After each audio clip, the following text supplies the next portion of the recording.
let's just have a conversation about culture, about fashion. Did you see what Steph did right now? Yes, I did see this. Yeah, and he's out of here. They would come and say, yo, I think it's genius, but in my business, they would never allow us to do that. 5 companies that said no to us are saying, oh my God, this shit is crazy. Yeah. Let's work together now. Yeah. And bro, I swear to God, if you just tweaked it right, people will be like, why haven't we seen this brand already? How the Chinese market feels about the NBA, and especially you, Steph Curry. Man. So he's like, fuck, I'm gonna make the B's. I'm gonna skip the M's. I'm gonna go to the B's right away. Out of here. Something I haven't announced ever before. Maison Beast will be the first Estonian brand to take a booth in ComplexCon Los Angeles.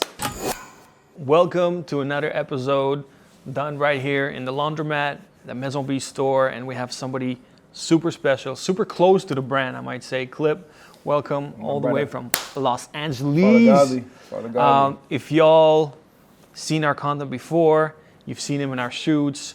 He walked New York Fashion Week for us. We did a lot of dope stuff, and the latest shoot we did in LA, you actually directed as well. Super grateful that you are coming out here to Estonia for a second time. And the idea today, I thought, let's just have a conversation about culture, about fashion, about what it takes to build a brand. Welcome to Maison Beast. Blessings. I guess I'll start with the first question. In your eyes, and it's pretty global, answer how you want, but what does it take today to build a brand? I mean, I see so many of these, like, I guess you can call them fast fashion these days, but the Instagram brands, heavily inspired by like the Atlanta fashion and shit like that. There's a clear oversaturation of starter brands, and in order to build a brand is easy, but to build a successful brand is difficult. To have longevity within this game is it takes time and reference points and community building. You know what I mean? When you build a brand, it's like having a baby. You have to nurture and you pay time and attention and give a lot of your life to this brand so it has its own life and takes care of you, you know? But I don't see too much of that happening amongst all the other brands that are, starting up and stuff like that. I think it's easy to build a brand, but it's hard to build a brand, you know? I think that's a very good point. Like, I guess the accessibility of starting a brand today is like, you can buy blanks, you can get things printed. You don't even have to meet the people that you work with, and then you can start an Instagram account and just do a few content. But I want to ask you, those brands that are a little bit more successful, the ones that last a little longer, do you see anything specifically that they do different in, whether it's in the marketing, whether it's the quality of product, whether it's in the design, the team? What is it that helps those few brands stick out or stand out, last a little bit longer? I mean, one brand that I'm close to, and this is like I look up to, and they have done a lot for me and put me in positions in ways that I can't really, butterfly effect type shit, is Babylon. Okay. Lee and Garrett, they showed me a lot by not even showing me, just me watching and soaking up game. And it's more than anything, the community. You build the community, not only through keeping a solid reputation, but through how's the best way I can say this? Like, making your brand clearly for the youth, for the people, in a way that it's not inaccessible, or if it is, it's highly sought after in a way where it's like you want us, we can give to you in a way where you're taken care of with the service. You know what I mean? But specifically with Babylon, like I see their pull in the community globally, and it's real. It's real. It's not like, oh, we're making this to get rich and fuck off. Like, they have built a brand, you know? So let's dissect that a little bit. So building a community, in your opinion, is one of the biggest ones. Absolutely. Now, people would say, okay, that's great, but how do I build this community? Does it mean that you need to have a very clear set of values that you communicate, a clear point of view, an opinion? What is it that would attract the community to a brand and make them want to fuck with you? You know, like we're only 3 years old. We've been building a brand, a community. I have my own ways of looking for. I'm very curious from brands that you work with, and you work with people in Hong Kong and in Japan and the US. I guess building a community is more of a universal truth. But what is it that a brand can do to start building that community, to get that excitement built? I think it's fully personal. I think it boils down to reference points, and we've off camera we've spoken about this. I think it's all how you use your reference points to connect with the world. You know, what do we feel the same about? What do I genuinely like? That's what it comes from. You know, people build brands to make money, and there's no longevity there. You gotta build your brand or build your art or whatever it is. You create your thing not only for you, but to withstand the test of time.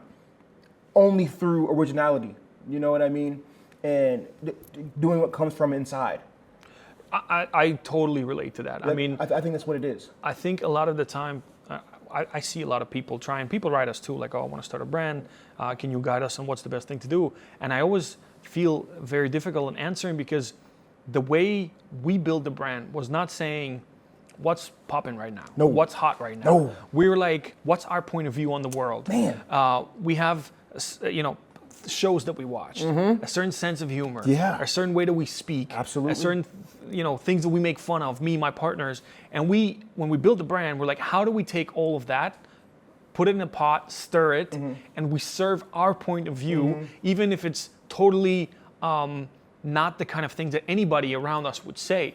Someone else around the world is going to feel that. 100%, and I even feel like, a lot of the times we do shit like cursing, like, things ended up on our window, things that we do for our marketing videos.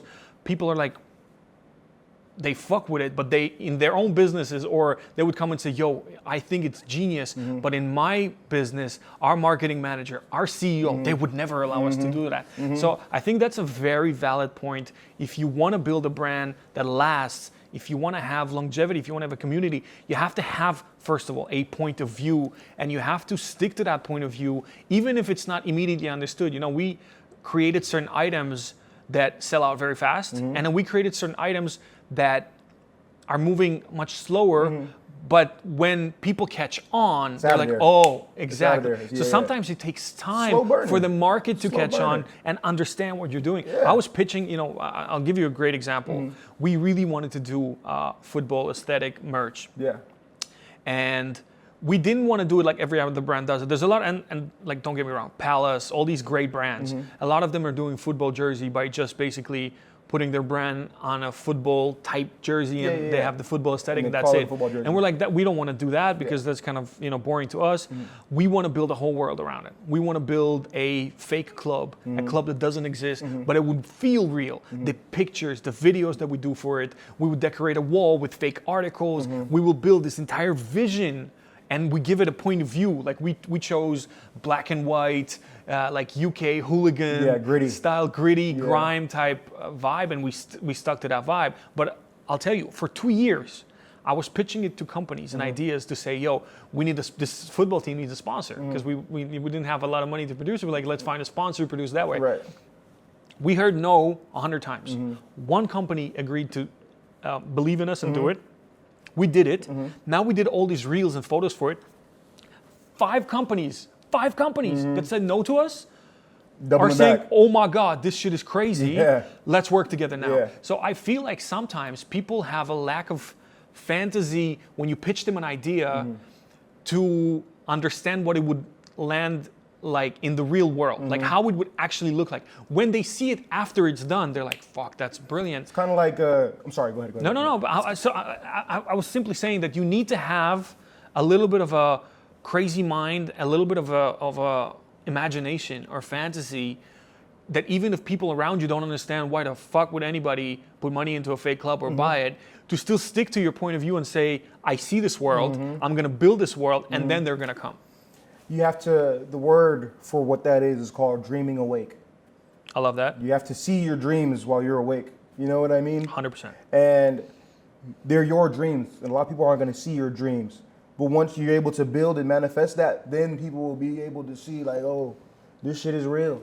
Let me be a part of your dreams because I believe in them as well, you know? World building and your reference points is essential to building your own brand the right way. That's what I think. I mean, I'll give you an example. We have overwhelming positive response to the clothes that we do, but almost all of it is based on quality, right? Which makes you feel like quality is important. For us, quality was a non-negotiable. So for us, like we want to produce in one of the best factories in the world. We want to create products using the best fabrics we can, but that's not our unique selling proposition. That's not what we go to the market with, because I almost feel like when somebody spends $100 on a t-shirt, they expect it to be fucking good. Yeah. I can't tell you spent $100 on a t-shirt and I'm like, by the way, the quality is good. We're like, well, damn fucking it fucking better be, right? Yeah. So that's why what we're looking into is how do we build the feeling, the world, the community, as you said, how do we make people want to own this garment for more than it being quality, even though I understand that for the consumer, they will look at the quality and that's what matters to them, how it stays after you wash it. That's what they will comment on. But subconsciously, I understand that that's not the main reason to fuck with the brand. No. They don't think of it that way, but I understand on the psychological level. And that's why I wanted to ask you, how important is psychology within, building a brand, selling clothes, all of that? I think it's so funny that you say that. Even with my personal shit that I make for myself, like the Middle Piece Dead shit, the quality's cool, and I made it for myself. Wherever I go, people are like, "Oh, picture. Oh, who made this? Oh." That's when you know you have something real. Yeah. And I'm not even trying to make it to get rich, or I only have clothes for myself. I've had endless people try to come to me, "This is sick," or even people in the streets like, "Bro, you can't wear this. Grandma's tripping." You know what I mean? Like, well, we sat in yeah, here. That's how you know you have something real, when what you're wearing, whether it's a brand or what you have, invokes feeling. Yeah. You know, that's real. I really fuck with that stuff. That's real. I think that's and anybody, whether it was a Gildan cotton T-shirt or Walmart shorts, because of how I freaked it, it holds value. You know what I'm saying? And that value is feeling. 100%. You know what I mean? But that's the psychological aspect, the piggybacking on that as well. It's not that it's the craziest quality or anything. I fuck with it. My psyche is tied to this. And people who are either on my same level of frequency and operating and thinking will feel tied to it. Even people who are not will still feel something. You know what I mean? Yeah, I totally agree with that. I think one of the things that we discussed with you, I think off camera yesterday as well, interestingly enough, the really big successful brands, I almost feel like they've built the community and they've gotten so good at marketing that they forgot the first part about the quality of the product. And brands that you know very well. I support them. I love the business models they build. The Cactus Jacksons.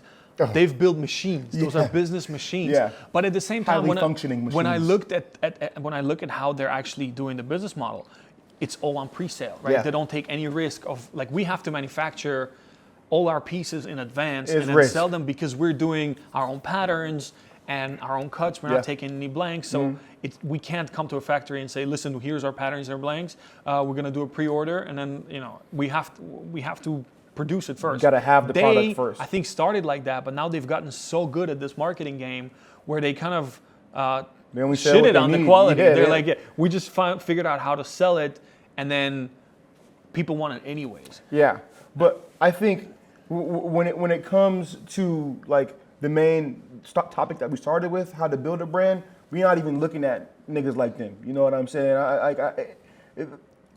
They, like you said, they have machines. And it's not bad. In the end of the day, you got to do it for the love of the art. You got to do it for fashion, but you got to build it as a business as well. Of course. I still look at them and I'm like, okay, is there anything we can take from that without diluting all the good shit that we're doing. Right. But okay, let's say you've traveled the world, you work with brands, you directed shoots. Yeah. Two things. Which brands do you feel are doing something really dope that people should watch out for? And second, what's really popping right now? What's in terms of style, design, accessory? Like, what are you seeing that people are excited about from different areas of the world? Yeah. See, what I see the most and support the most is my friends. You know what I mean? And if I was to jump from Hong Kong to Japan to Vietnam, I would only tell you what I know, which is my homies, and that's who I see really putting in work. Like Hong Kong, we got Thought We Friends, Ali Good Vibes, the Gao team. Those is all good people, really grinding and making real shit. You know what I'm saying? Japan, it's too many. It's too many homies. You got the plug. We got Verdi. We got Verdi's been popping. He's a whole different level, whole different galaxy. But still, I see Korea, Thug Club. They going crazy. In Los Angeles, bro, all my homies, Kobe, Poncho, RPL. It's too many. And it's not even like there's not enough room. It's just more than enough room. 100%. But I think and also Vietnam, yeah. It's not that it's too many. There's more than enough for everyone. But just offhand, from what I see, I think it's just my friends, bro. But okay, so my friends. I totally get it, and I respect that, and I think it's the right approach as well. What are you seeing that's popping off? Is it prints? Is it accessory? Is it cuts? What is it that they're doing I told you what's this. hot right now? Off camera, I told you. Right now, it's accessories. Accessories. Okay. The things that you can make, the things that you make that your community, your audience, your consumers can wear every day. And the people who see what they're wearing are asking, how did they get this? Who made this? And why didn't I think of it already? This goes from glasses to rings to fucking bracelets to belts. I've seen Scott make breach off belts, stolen arts. Even I look at niggas like Fishing for Scale who are going different when it comes to the shit that they create. This nigga made fucking bullet glasses. Like, it's cool shit, you know what I mean? Coming at a product that already exists and, hitting the Virgil on it, the 3%, and making it yours. That famous 3%. Yeah, making it yours in an uncorny way because you fuck with it. You know what I mean? Is it because it's an easy entry point into the brand in terms of pricing, or is it just because it's something that's easy to style with everything else that you already have? Yeah, or I mean, you can only wear a shirt so much before you gotta wash it. I could wear glasses every fucking day. I could wear my watch every day. I could wear my earrings every fucking day.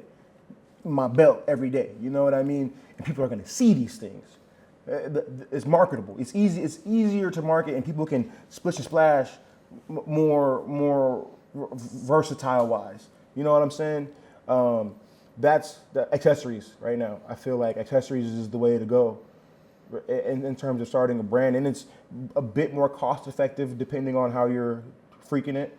But yeah, accessories. So that's what I think. That's what I feel. I love it. I think we need to borrow a page from that book. No, and that's free game. Y'all getting free game right now, bro. Y'all getting free game. We started with the glasses. Yeah. We started a few things, but we got to definitely expand on that. But okay, we talked about quality of product is important. World building is important. Building community is important. You have directed or creative directed certain things for brands, including ours, by the way, in LA. Yeah. How important is that part of the game for people? Because honestly, I feel like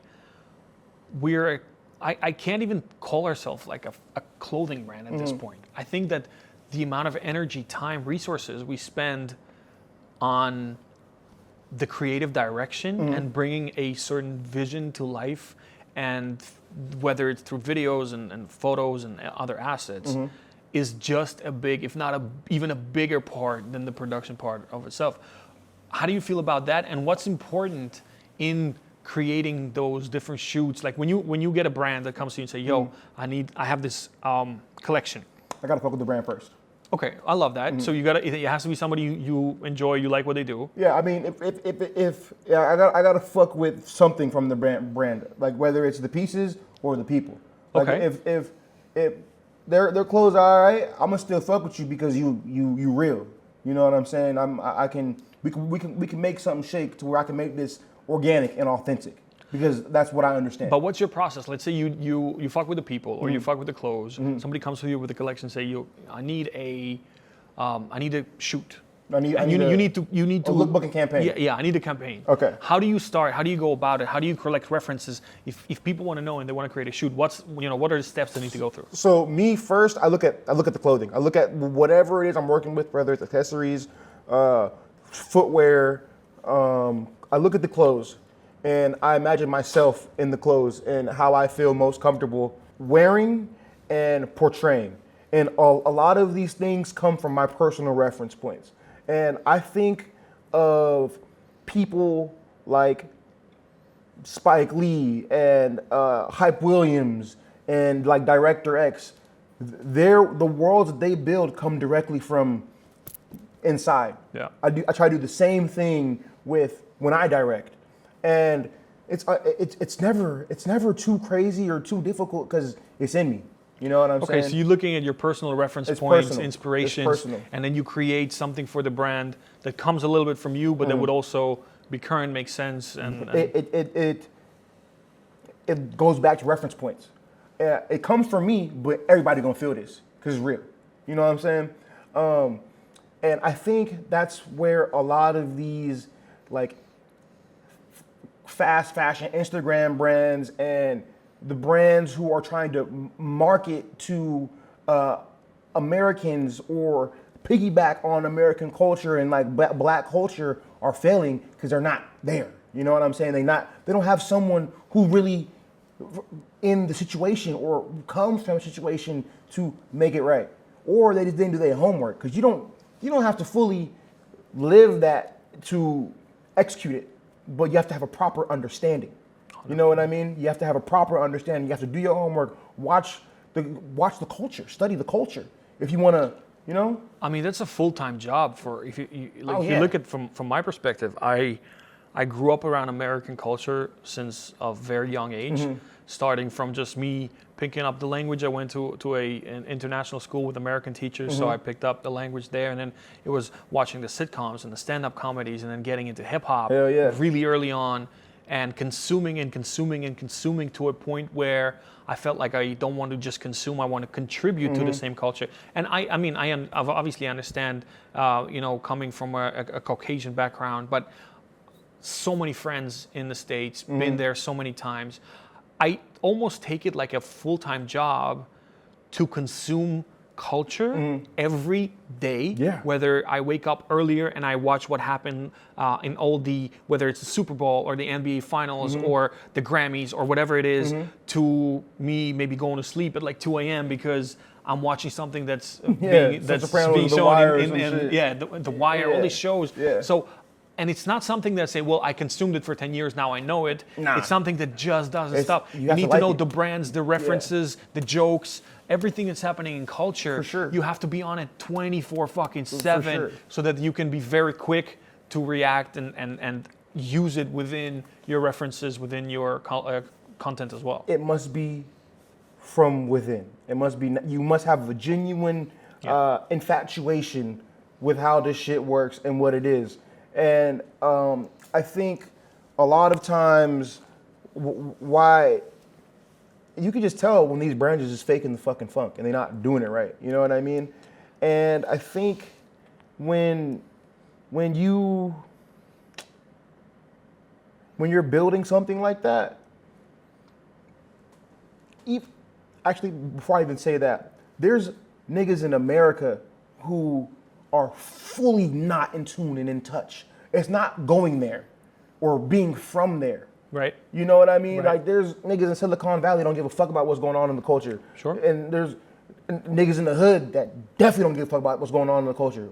But the understanding comes from the genuine infatuation and understanding. Like my background is understanding skateboarding, understanding street art, music, and like just little bad nigga shit. That's what I was into, you know.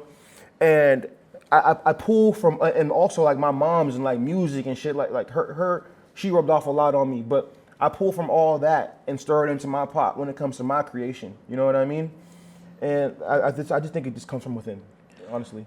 How important are influential people within culture when it comes to building your brand? Let's put it this way. I think there was a moment in time where just getting your shit to influencers' hands, paying them money to wear the shit, worked. I personally feel like we're past that era. I don't feel like we're at an era today where just giving it to somebody to wear, it might be cool, you might get a lot of views, but it doesn't mean it will translate into dollars, into sales and everything else. But in your eyes, and you see a lot more of it, how important is it to, or let's put it this way, the big influencers, right? I think we moved to a point where the algorithms are a lot more interest-based. So I think there's a lot more power within the micro-influencers, the small people with the community. How do you see the importance of influencers and that UGC content and everything else in a brand becoming more successful? I think it works like this. First, before anything, it's personal connections, right? A lot of times, the PR shit gets foo. You know what I mean? You can't put too much backing or dependency on a nigga giving, oh yeah, that's my homie, giving in the pack, and poof, what happens? Zilch. I think it comes from more personal connections and your energy corresponding with whoever it is. That's number one. Number two, on a UGC kind of situation, yeah, the more people see it, the more people are gonna, attach to it. But it has to be done in a tasteful manner. I think the execution is everything when it comes to influencer marketing. I wouldn't say that the time is past. It's just the 3%, bro. You gotta change the method. You gotta change the method and step at it at a different angle to where, okay, we're not sending this motherfucker this package to be like, yeah, we just got this Mason piece. We just got this blah blah blah. Just check it out. Open the box. That shit's whack. Off top, I hate that shit. And bro, I see that shit all day with these Chinese brands. That shit piss. I hate seeing that shit. But it works for them on that side because they consume differently. Right. You know what I mean? It's so you got to make it digestible in a different way. Right.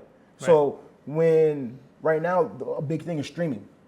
Since I would send streamers the pack. Just wear it. Just wear it on stream. You know what I mean? Just do what you do while you're comfortable on our shit, because they gonna think, oh, okay, they're doing crazy numbers. It's retarded.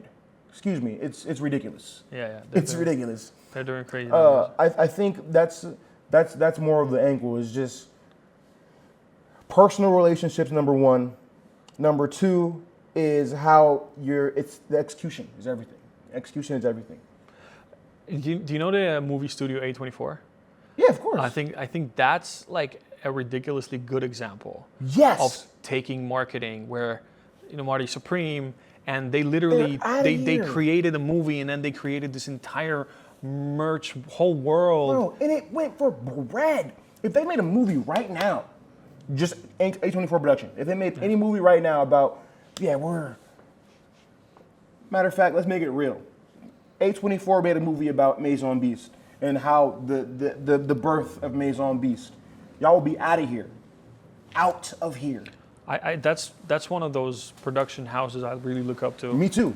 I think they're fucking sick. But that's Mischief, A24, like these guys are really doing it right. Heavy, but that's tasteful influencer marketing. Yeah. You know what I mean? So I mean that's going to create conversion. That's a playbook that I'm trying to follow. Like how do we create those worlds? But then of course they have, Timothy Chalamet, like they have You can even bro, it's so fucked up right now, bro. You can even create your own in-house, you know what I mean? Like entity to be like, we just got the biggest production company that we created to just back this and make this short film, you know what I mean? And it's about y'all. bro, I swear to God, if you just tweaked it right, people will be like, why haven't we seen this brand already? Yeah. You know what I mean? Yeah. It's world building, bro. But if you look on Zendaya, Pharrell, Louis Vuitton, Jaden Smith, Christian Louboutin. Yeah, Louboutin. I feel like they are taking in creative directors. They're not necessarily people with fashion background and education, but I think that's how they chose to stay relevant with culture, by appointing or taking in, at least as a lead face, people from within those cultures. So maybe there is a thing to it where... Yeah, for sure.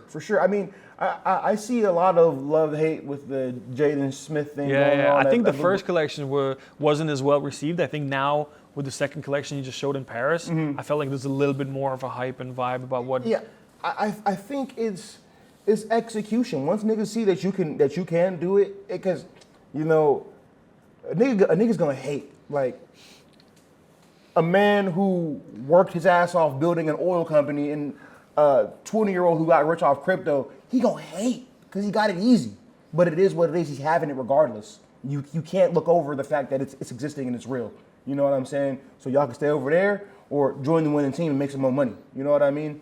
It's just a matter of how you wanna play ball. You know, and with I can't comment too much on like the whole Jaden Smith and Louboutin thing, but on a personal, like a personal office point, I didn't go to school for fashion. Right. The streets was my school for all that shit. You know what I mean? My real life experience and being around this shit was my school, and I absorbed everything. And I tried to regurgitate in the most tasteful way possible. That is,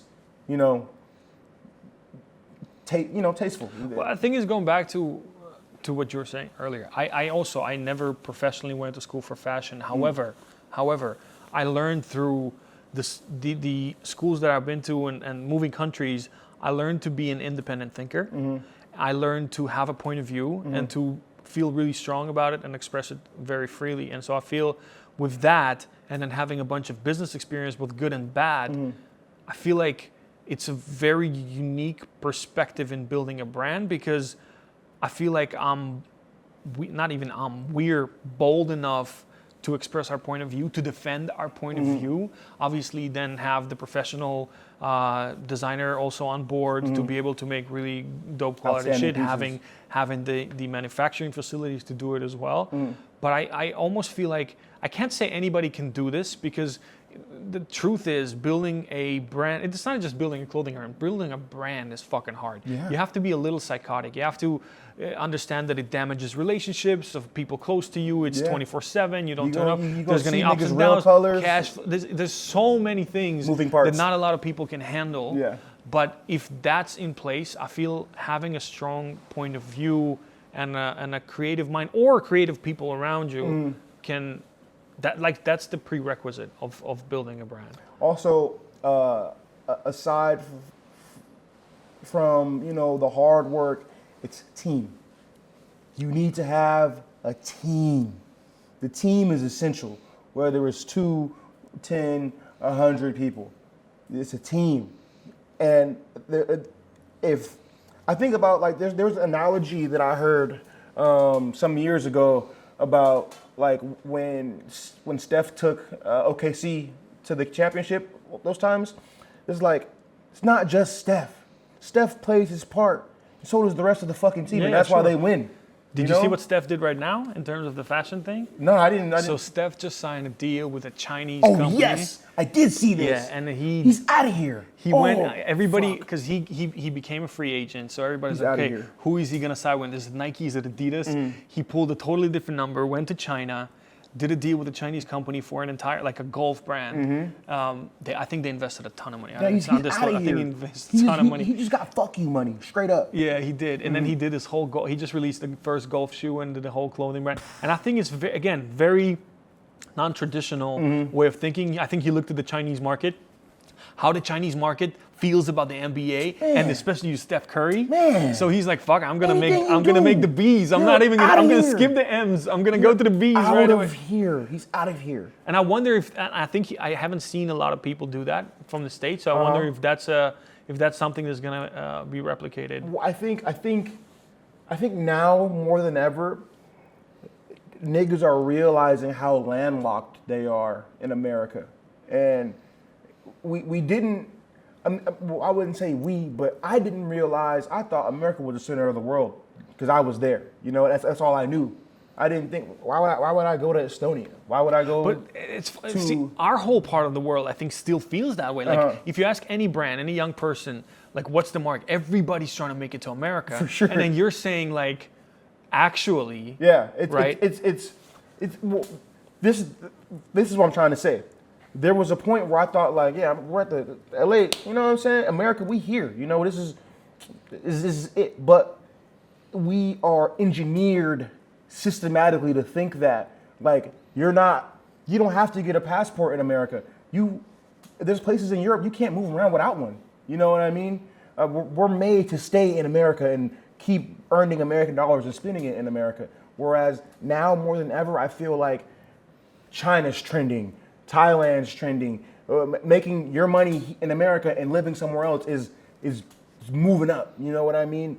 And the creativity is starting to seep outside of America from like Native Americans. You know what I mean? I think it's true, but it's still very heavily based on American culture, right? Absolutely. The reason it works in China is because they're so attracted, Middle East, they're very attracted to American culture. So I think bringing something that has, and even I feel within our DNA, our signature, there's a lot of American culture, even though we might not be US citizens or have been born there. I think we consume so much content and so much of that culture. There's a certain part of the DNA within our brand that's very American-ish or Americanized. Yeah. And so Westernized, taking that to Japan, taking that to the Middle East, I think would actually be a big benefit. It doesn't have to be immediately going to the States. No. But we are. Just work around the pie. I love LA so much. For me, and I know for my partner too, it's just almost like a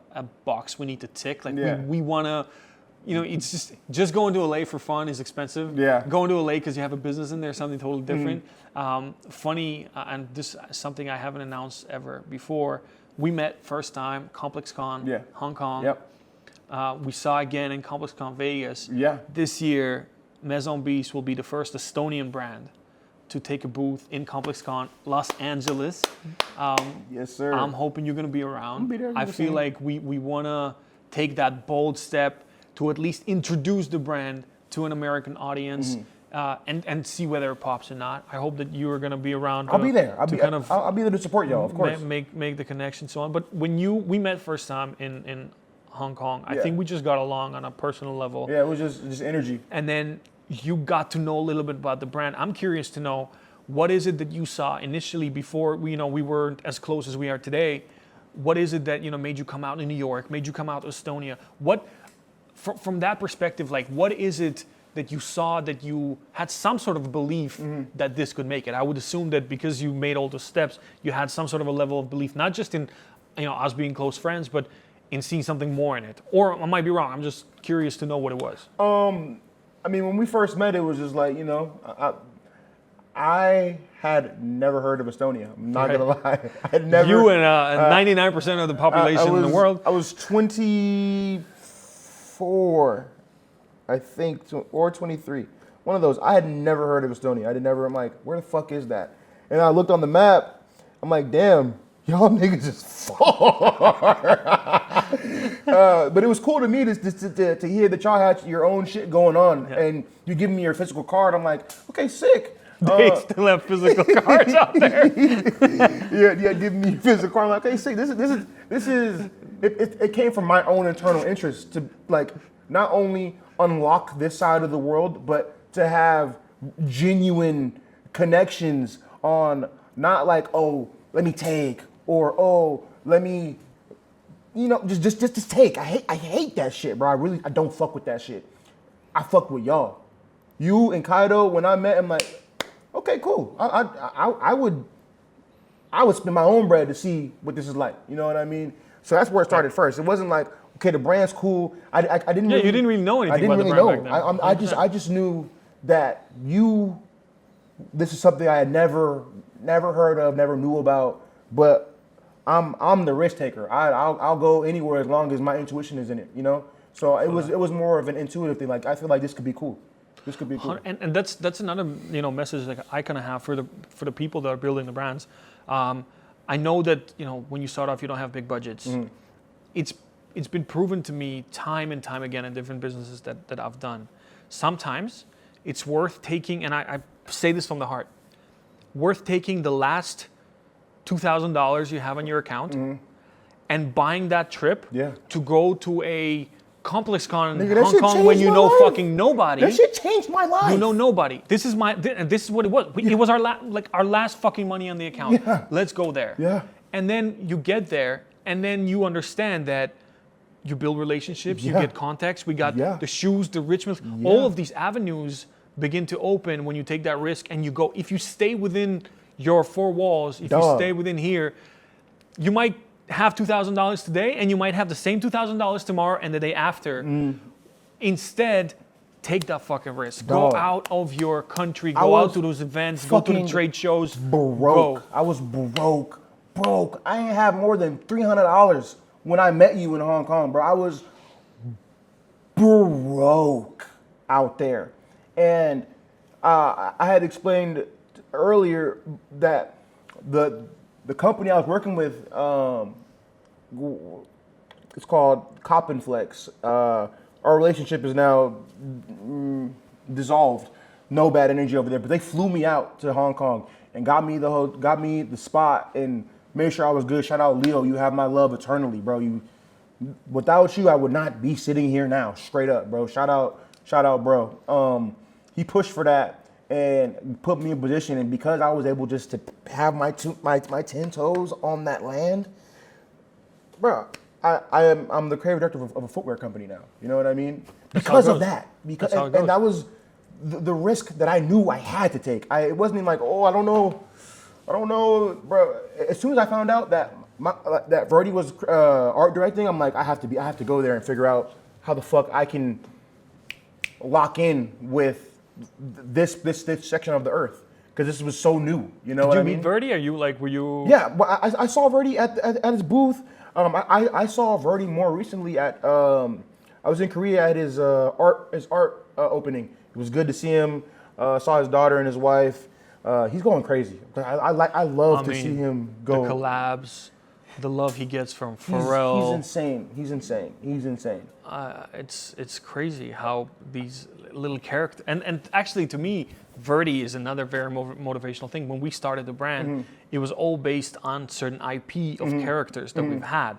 And I think Verdi did exactly that. He created the little universe of these characters.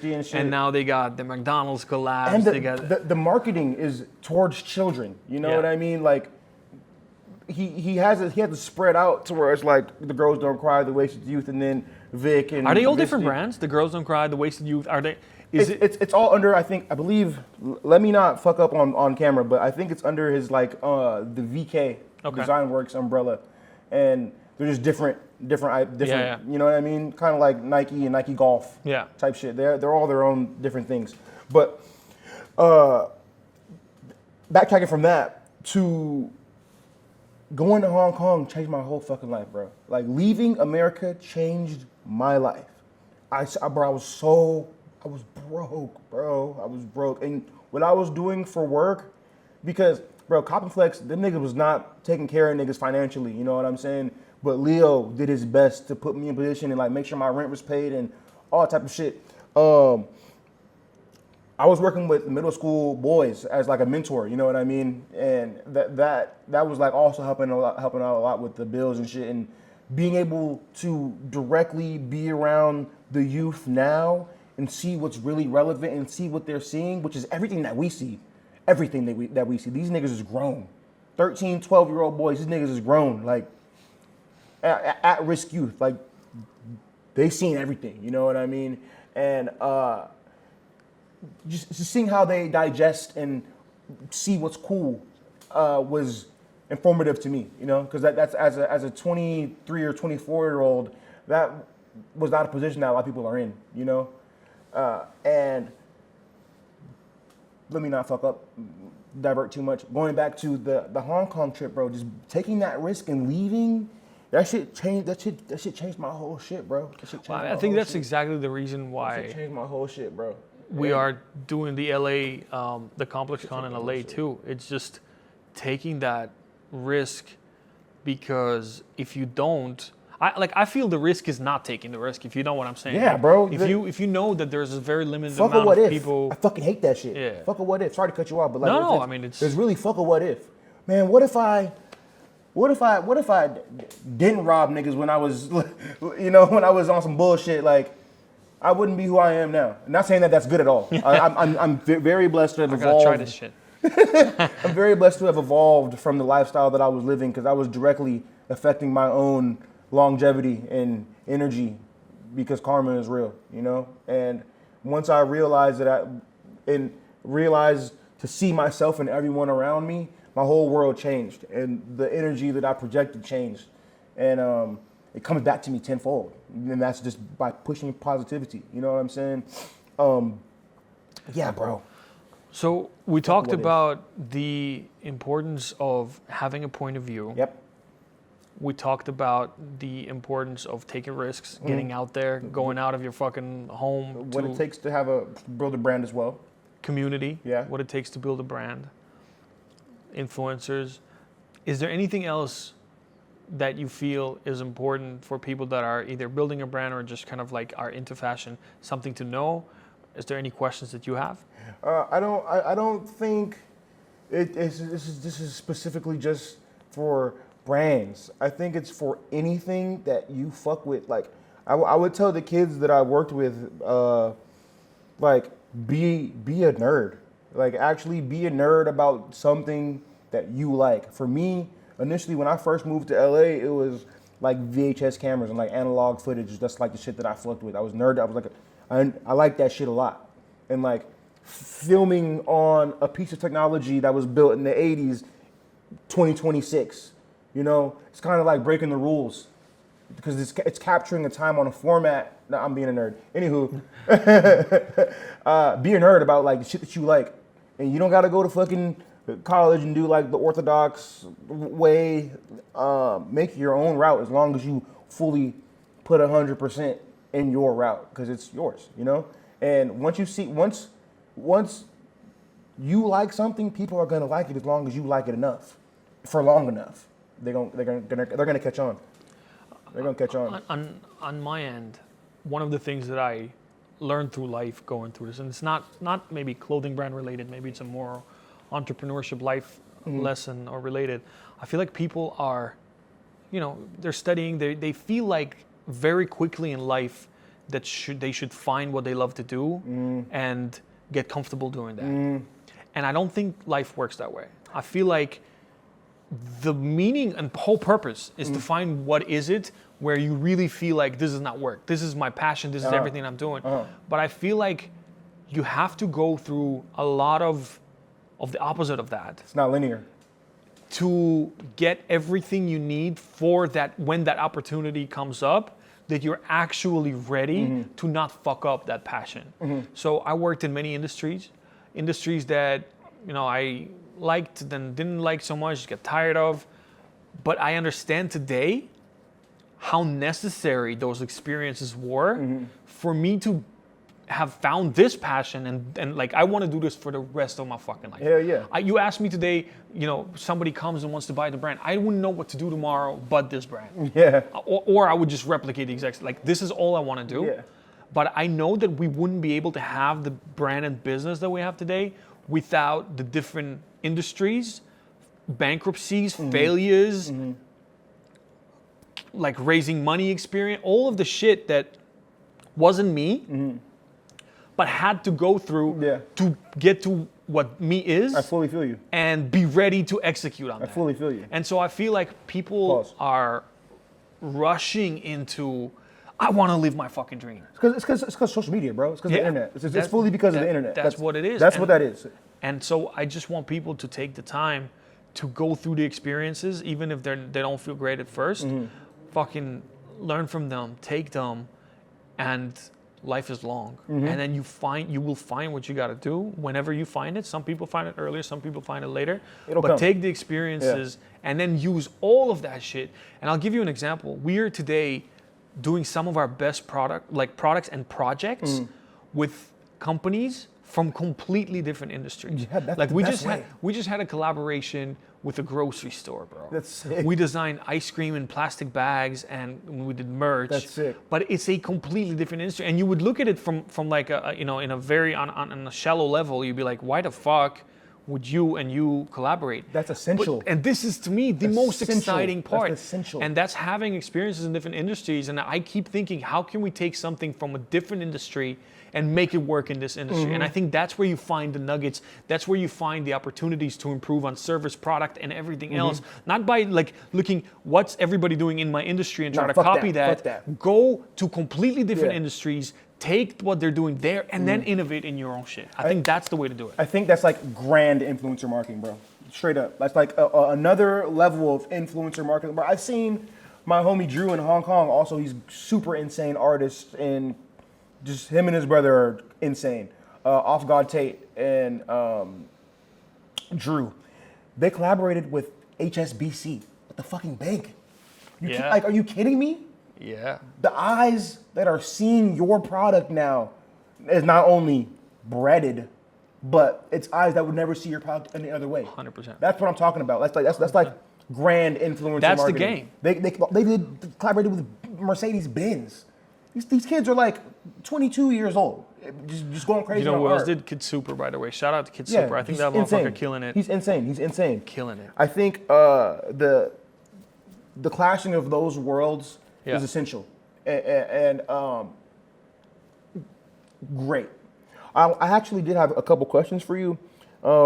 You are a 1-year-old father now, right? Yeah. How has being a father affected the way you see and operate within your other baby, which is the brand? You know, it's a very good question. I think that I was already a very responsible person when it comes to the business. I always treated the business almost like I'm obsessed with this. Like I have an unhealthy level of obsession, which I think is still there, which still makes me spend less time with the kid than I would want to. But I think that if it's possible, I had a high level of responsibility, but I feel the weight of it so much more right now. And I want to be a extremely good role model, but not from a point of view where I want to water down what we're doing. Like, you know, the fact that we're cursing in the brand. I'm not saying that I'm not going to do it now because the kid will see. No, I want us to be us, but I feel like I want this to become even bigger. I feel like it can then survive just me personally and my partners personally. There is somebody maybe that wants to deal with it later on. But it's a level of weight and responsibility and knowing that somebody is totally looking up to you. And I want to show what a small business out of a small country can actually do in this world and to have him grow up into a fucking global empire that we build out of something so small, not because he's gonna have anything to do with it, but to show him that it's fucking possible. We being born in this country, in a small country, can still do something global, something epic, have A-list celebrities fuck with the brand, have shops across continents, and it's not by handout or anybody handing it, but to just believe in something and work so hard to build it, to have now an actual human to be able to, you know, do this for and prove it for. I think that's probably one of the ones that resonates most with me. That's tight. That's tight. I fuck with that. I wanted to also jump back and piggyback sort of on how we were talking along the lines of taking the risk and being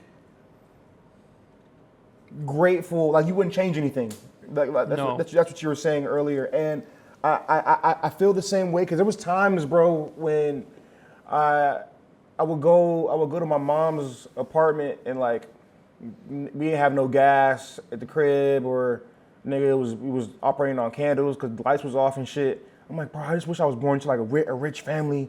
Like I hated being broke, bro. That shit was just fucking sad, bro. But I appreciate all of that struggle now.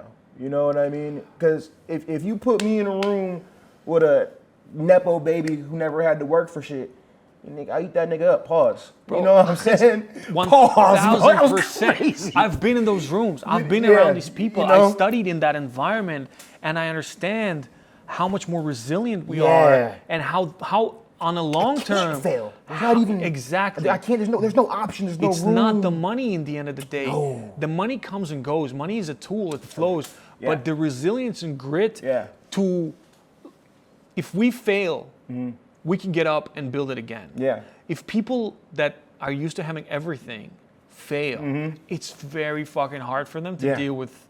I don't think there's recovery. Like if without daddy's Amex or whatever. And I'm not hating like it is if what you're it rich, is. you're it good. Is what fucking it is. good for you. But that's what cuts niggas like me from a different cloth, because I understand how to withstand the storm. Yeah. You know, withstand the storm. Yeah. And I think that all that shit that I experienced hella ties into the reference point of just being real and authentic, and they can't tell me shit about nothing. You know what I'm saying? Yeah. And that also ties into like the feedback I receive with like the shit that I wear for myself, like the Middle Piece Dead shit. Like it all ties into that and the way that it's perceived and received, and without me even trying. Like it's not even like I'm not trying to build a brand or nothing like that. But I don't even want to do that. But I'm seeing it too much where people are like, bro, me and fucking Eric was talking about yesterday. Like, bro, why don't you just do this shit? I'm like, no, I think I told the same shit. Yeah, I think I got to. I think that's why founder-led brands are kind of popping off right now, because people want points of views. People want people that they look up to who have an opinion.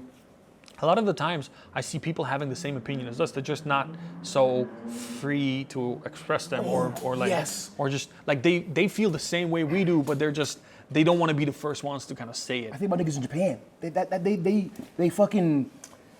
They release their inner issues through what they wear. Yeah. 100%. And how hard they drink, of course, too. But you know, I from like fucking 11 years old. Yeah, you gotta do it for the niggas that can't. You know what I mean? And that they also carry the torch for them in a heavy way as well. Bro, I think this was awesome. I think we're gonna do a part 2. Got to. In LA. Okay. We're gonna get to LA. We're gonna do ComplexCon, and then we're gonna sit down there. Yeah. And the predictions we made right now, we're gonna see what comes through.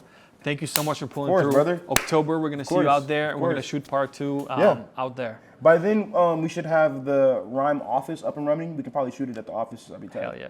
That'd be tight. Thank you for coming through. Thank you for fucking with the brand authentically, and can't wait. Fuck with y'all, man. This is love. I'm glad to be part of the family. Thank you for watching. Subscribe to the YouTube channel. And part 2 is coming real soon. Yeah. Peace. Yeah.